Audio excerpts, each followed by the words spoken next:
Everyone is part of a bigger story. It's a bigger story than you can imagine. It's a big story about a really big God. Discover the story that shows you the character of God.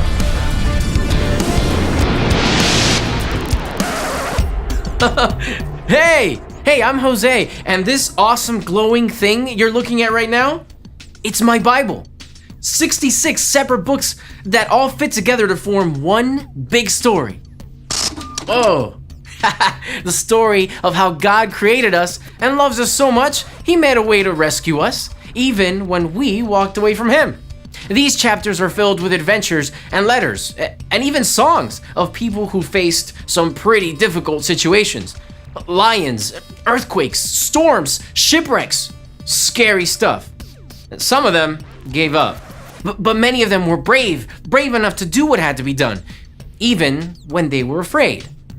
That's courage. And I've got 5 stories of people who trusted God to give them courage when they took that first step in a scary situation.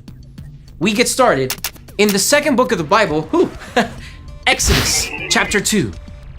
Over the years, God's people in Egypt, the Israelites, have grown to such a large number the Egyptian rulers are afraid and they make them slaves. The Pharaoh even gives a terrible order to kill all the Israelite baby boys. But one family doesn't give in to fear. When a little boy named Moses is born, his mother hides him at home for 3 months. And when he's too old, she weaves a basket and hides him in the tall grass by the river with his big sister Miriam to keep watch. But soon, the Egyptian princess comes down to the water, and Miriam's gotta decide whether to duck and cover or let it go and step out to face the princess. Time to turn the page to chapter 3. Moses has grown up and he's living the quiet country life until a bush bursts into flames and God speaks from the heart of it. The Israelites are still slaves and God tells Moses to confront Pharaoh and demand God's people be set free. The catch, not only does Moses have trouble speaking in public, but he grew up in Pharaoh's palace and escaped Egypt years before. If he goes back, Pharaoh might laugh in his face or a lot worse.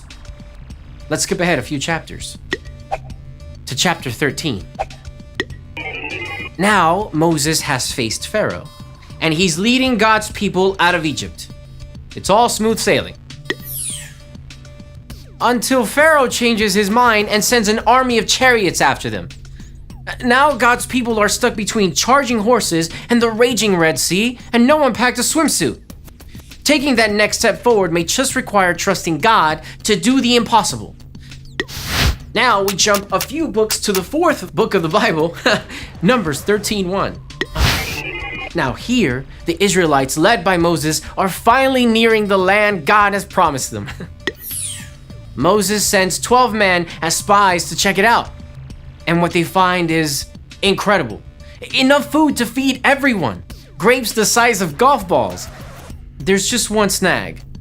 Strong people are already living in the land. They've built cities with high walls, and it's enough to make 10 of the spies run home to hide in their tents.